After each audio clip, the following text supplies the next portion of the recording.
የሚችሉ ቢቆዩ ብዙ የሚያበረክቱ ሰዎች ናቸው። አንዱ ጠባሳ ይሄ ነው።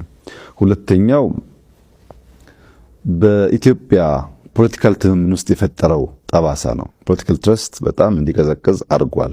በሰዎች መካከል፣ በቡድኖች መካከል አብረህ እየኖርክ አብረህ እየሰራህ አብረህ እየተሰበሰብክ የመተማመን ዝንባሌው በእጅጉ እንዲቀንስ አድርጓል። ያም በጣም መጥፎ ጠባሳ ነው። አብረህ ስለ ሀገር ከምትመክረው ሰው አደጋ ያጋጥመኛል እያሰብክ መምከር በእጅጉ ትምምንን የሚቀንስ ጉዳይ ስለሆነ እንደ አንድ ክስተት ጠባሳ ሊታይ ይችላል። ሶስተኛው ባህል ነው። የኢትዮጵያን የፖለቲካል ባህል አበላሽቶታል። ቀድሞ የነበረ ነው፣ ያን አስቀጥሏል። ከንግግር ከውይይት ይልቅ በመሳሪያ በጉልበት ግለሰቦችን በማፈን በመግደል ስልጣን ማረጋገጥ መጎናጸፍ ለመሞከር ያለው ልምምድ የሚያስቀር መሆን ሲገባው የሚያስቀጥል መሆኑ በሶስተኛ ደረጃ በጠባሳነት አየዋለሁ። ክስተቱ ይበልጥ የሚያሳዝነው እና አሁንም ቆም ብለን ማየት የሚገባን ገዳይም ሟችም ሁለቱንም ኃይሎች በጀግንነት ያወሳ የፖለቲካል ዲስኮርስ የታየበት ነው።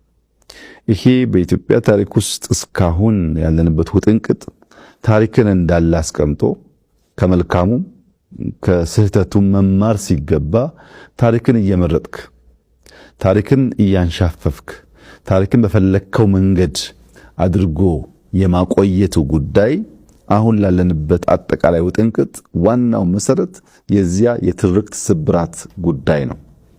አሁን እዚህ እንደዋዛ በብሔርተኝነት ስሜት በአውራጃዊነት ስሜት ታሪኩን አንሻፈን ብንጽፍ ብንናገር ነገ ልጆቻችን ዋጋ ሊከፍሉበት የሚችሉ ጉዳይ እንደሆነ ማሰብ አለመቻል ደግሞ ያሳዝነኛል። ይሄ ጉዳይ እንዳለ ታሪኩን አስቀምጠህ ከተቀመጠው ታሪክ ተነስተህ በሚኖር ትንተና የፈለከውን ነገር ወደ ቀኝ ወደ ግራ ወስደህ መማር ትችላለህ። ታሪኩን ማዛባት ግን እምብዛም ጠቃሚ አይደለም። ዛሬ ብቻ ሳይሆን ነገም ዋጋ ያስከፍላል፣ ትውልድ ዋጋ ይከፍልበታል። እኛ በህይወት እያለን የምናቀውን ጉዳይ በተንሸዋረረ ታሪክ አረዳድ ተረድተን የምናስቀምጥ ከሆነ እኛ በማንኖርበት ሰዓት የሚኖረው ትውልድ ደግሞ እንዴት አድርጎ እንደሚወስደው አሁን ባለው የኢትዮጵያ ታሪክ መመልከት ትችላለህ። አሁን ያለው የኢትዮጵያ ታሪክ የዚህ የተንሸዋረረ የፖለቲካል ኢንትሪግ ውጤት ነው። አብዛኛው ታሪክን እንዳለ በትክክለኛው መንገድ ማስቀመጥ ሳይሆን አዛብተን በማስቀመጣችን ምክንያት የሚፈጠር ችግር ነው። ከዚያም ሻገር ሲል